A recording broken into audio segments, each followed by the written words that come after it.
lenitiansika voalohany tam fitiavagna be manome asambaragna no famotena ho atsika olony nomelimemepona le zanantiany asina sady vonjy ho atsika olony nomelimemepona le zanantiany anehoany amitsika ny anjarampony izay tsy tia tsy mamalala andramanitra satria andriamanitra dia fitiavana maninona zay fitiavana za tompo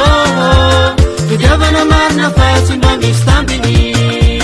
fitiavana edy mitondra fahendrena fitiavana benandanitra tsara indrindra maninona zay fitiavana za tompo fitiavana marina fa tsy mba misy tambiny fitiavana edy mitondra fahendrena fitiavana benandanitra tsara indrindra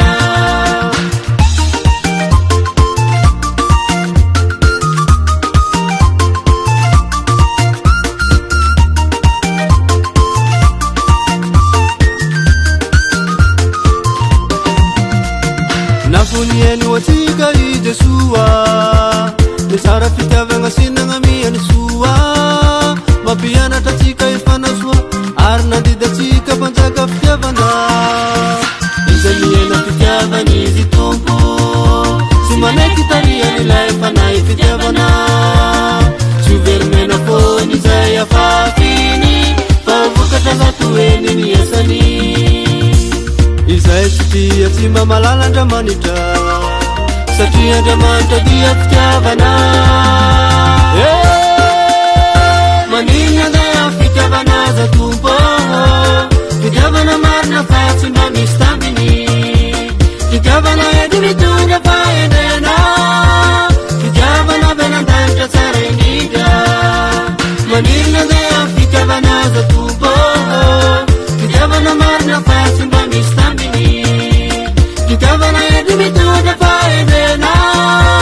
fitiavana benandanitra tsara indrindra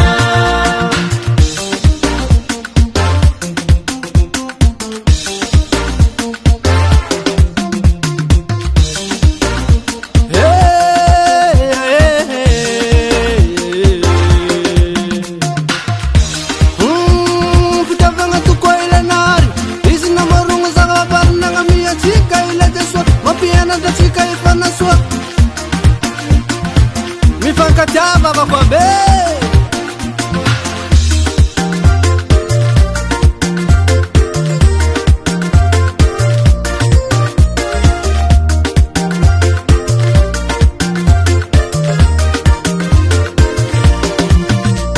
maninona zay fitiavana za tompo fitiavana marina fa tsy mba